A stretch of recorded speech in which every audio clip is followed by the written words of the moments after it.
We're all confused about America's tax policy, right? How can they be spiraling so far off the rails?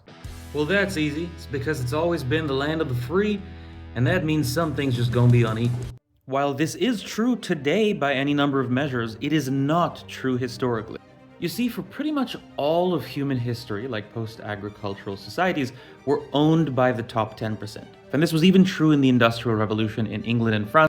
This was true everywhere except for colonial America. In this chart, you can see how much of society was owned by the top 1%. In Europe, and probably most of the rest of the world, it was something like 55%, while in the US it was 25%. Why? Now, don't get me wrong, it was very unequal as far as slavery was concerned, but so was everywhere else.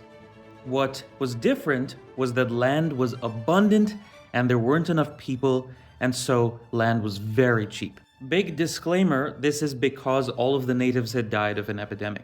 But what this meant was that for the average Joe, a little bit of hard work and an entrepreneurial spirit was good enough to get you some land and put you in like a middle class of sorts. That's a class that didn't exist anywhere else.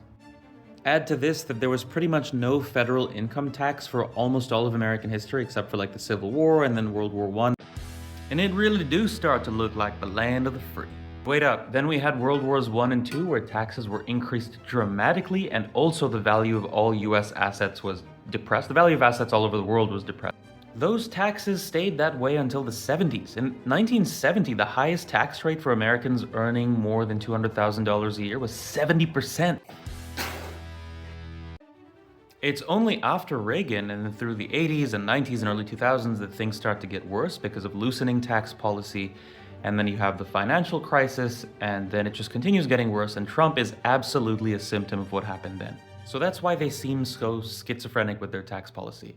It's because freedom's in their DNA, but it was built for a different time.